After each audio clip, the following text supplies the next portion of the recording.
What's going on, everybody, and welcome back to Comic Breakdown. In this video, we are going to be diving into Nocterra, the Val Special one-shot. The amazing story by Scott Snyder. If you are not caught up on the first 12 issues of Nocterra, I highly recommend that you go check them out. Arguably one of the best indie comics that is currently ongoing. We are jumping back into the world of the Big PM. Absolute darkness all the time. Monsters, what are referred to as shades, infecting and taking over every single biological being that exists on Earth. Val and her team, they were making a last-ditch effort to find a place called Eos, having an equation that may very well bring back the light. We saw them go to a facility where the Nocturnes had been born. This is a hybrid between the shades and human beings.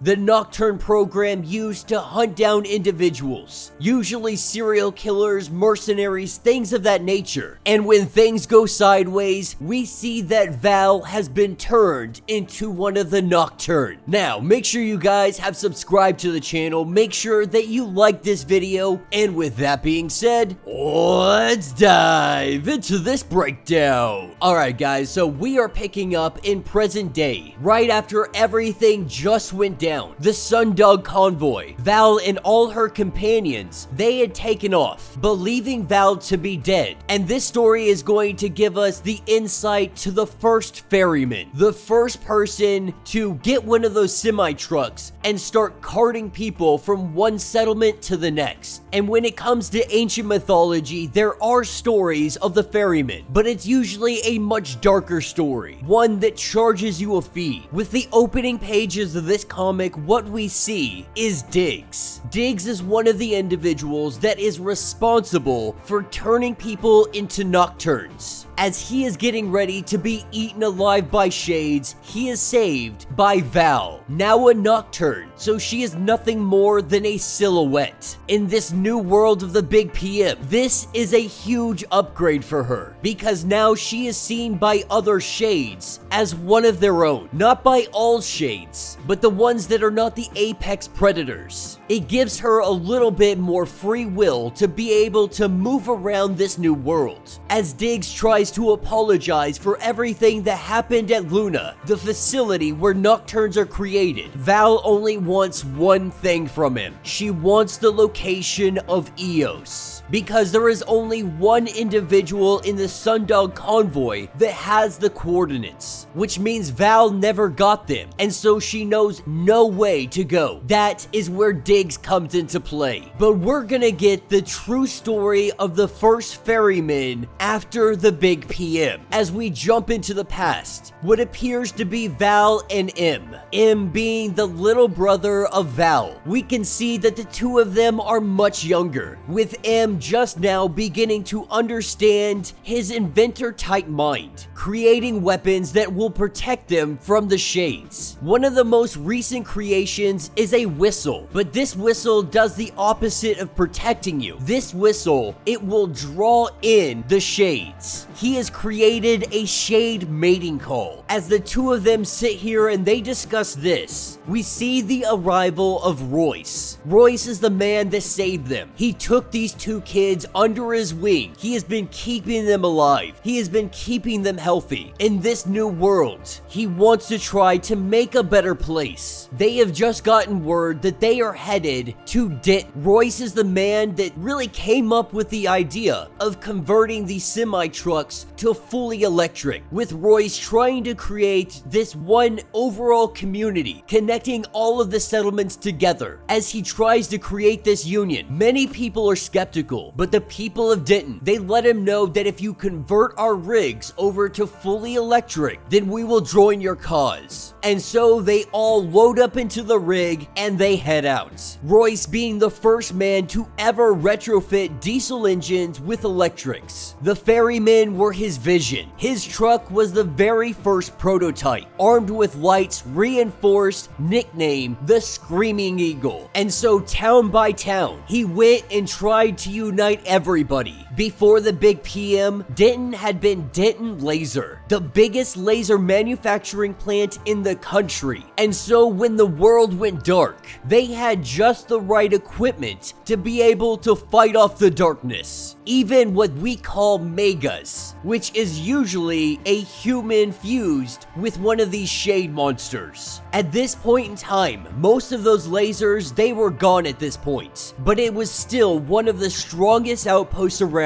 Walls made from the bones of megas themselves. Of all the settlements, this one was relatively flourishing, and so bringing Denton into the fold, bring him into the community that Royce would like to create, this would be huge. That is what takes us to present day, looking to be in South Dallas, or at least close to it. Val and Diggs have made their way into a pharmacy because Diggs is in rough shape. She needs him to be alive if they plan to be able to go to Eos. But when Val looks outside, what she sees is a shade, a big one, almost looking like a dragon, what they call the serpent breed. At this point, she's not sure if she is able to get them out of here. Even with her skin the way it is, the serpent breed, they hunt by sensing vibrations in the ground. So what she looks like, it will not matter. This is when Diggs tries to let her know that if this is my day to die, if you are deciding that you are going to use me as bait for those shades so you can get away, that he knows that he deserves it, that he is sorry for creating the Nocturne program, for what happened to her at Luna, for all of it. Diggs is under the impression that she already has the coordinates to Eos. He believes firmly that the reason he is here is to be bait. That is when she injects him with something. Not really sure what it is. It could very well be antibiotics. That is the whole reason they came in here. He had an infection. It makes sense that is what it would be. That is what takes us back to the past, as M is having a conversation with Bellwether, one of Val's oldest friends. As the two of them sit and have their conversation, that is when the pup Sonny, he goes running off.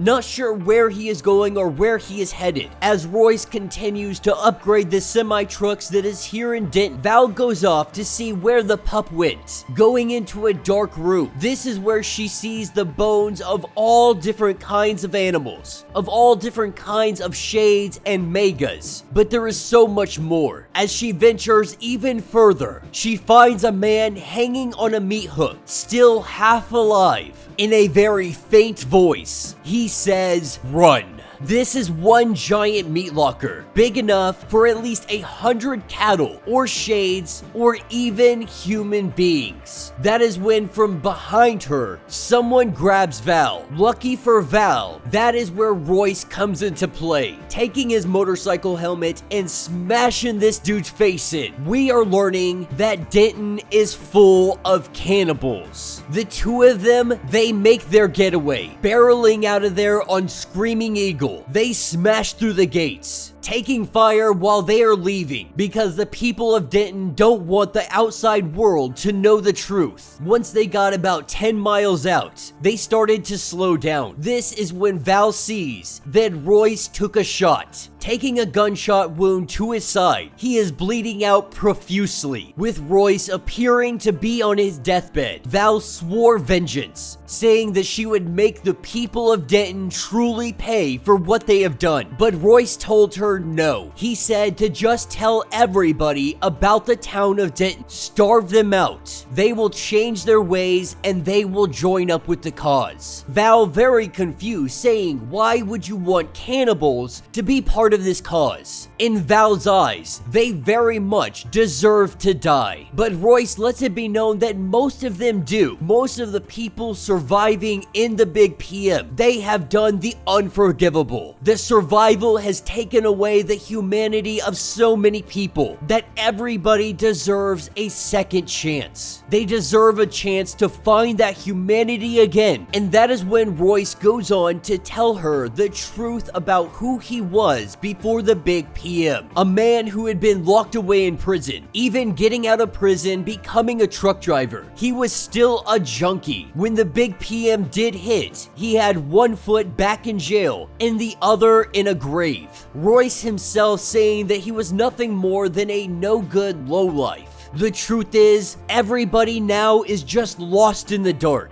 They are all trying to find a way out. That if Denton changes, give them a second chance. That is what the ferrymen are all about. Taking us to present day, we have Val, who is just laying down the hate on these serpent shades. Diggs begging for his life, cowering like the coward that he is. But Diggs is right about one thing. Val very much brought him along just in case she needed to use him as bait. To use him as an opportunity to escape. Maybe she believed that he deserved to die. Because that ancient ferryman that we talked about in the beginning, if he didn't think that you were worthy of living, even if you had the money, he might leave you for the three-headed dog anyway. And so as Val does everything she can to protect herself and Diggs as they make their getaway, we are jumped back to the past. Val has arrived at Denton. A couple months has passed at this point, and the leader of Denton has come forward apologizing, saying that they have realized the horrors that they have done, that her and Royce have shown them a better way. A peace offering is the helmet that she wears to this day. Royce's helmet that they fixed, they updated, and they modified using the laser technology that they have.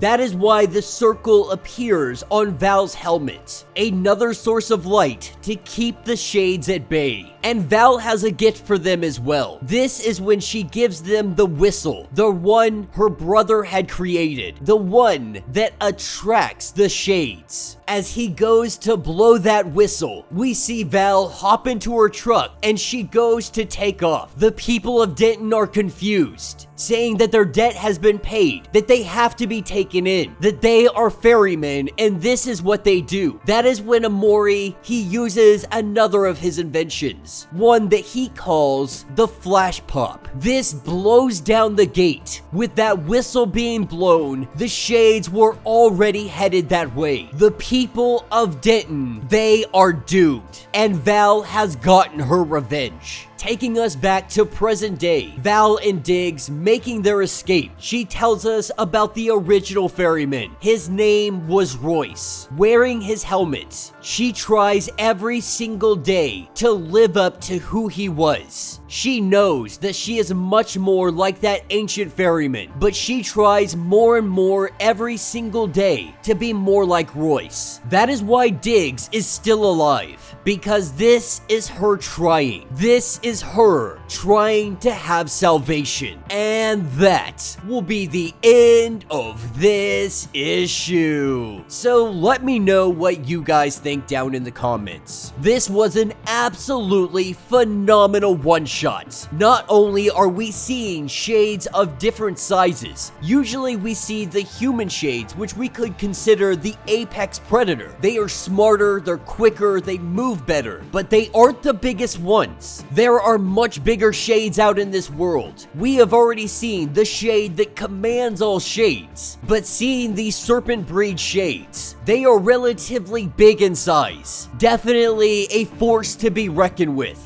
And what I like about this story most of all is that Val, she isn't some noble hero. At the end of the day, she is all about vengeance. To get back at those that have wronged her. That in this world of savagery, she is the apex predator. The truth is, how many of them that are still alive don't have sins in their closet? While Blacktop Bill, the nocturne that had been hunting them down, he was very much a serial killer, a horrible man prior to the big PM. We see that Val, she can be just as ferocious. She wasted an entire freaking town. There is a possibility that some individuals in there, they may have been innocent, but she held the entire town of Denton responsible for the death of Royce. But it is nice to see that Val will go to any extent for the ones that she loves. The mission to Eos is more than just bringing the sunlight light back. It is more than just getting rid of all the shades, because going to Eos, it is about helping all people find their humanity again. That maybe, just maybe, they can go back to some kind of idea of what the past was. They can have a sliver of the past yet again, that their future, it could be bright. There is an opportunity, there is hope, because ever since the Big PM, humanity has lost its way. They are lost in the dark, and they need help finding the light. So let me know your thoughts, let me know your theories. If you would like to get caught up on everything going on with Nocterra, be sure to check out the link in my description as well as the top of this video. It is going to get you completely caught up on the entirety of the first story arc. Be sure to check back later on, because in 2023, the new issue of Nocterra will be coming with the brand new story arc. If you would like to support the channel, you can always do so by joining the channel membership. Much like Patreon, having 5 different tiers, from $1 to $50, from loyalty badges to getting free comics every single month. Not only does this help out the channel tremendously, but you are getting tons of perks in the process. Now, if you are unable to do that, do me a favor, subscribe to the channel, like this video, hit that notification bell, and with that being said, until the next breakdown.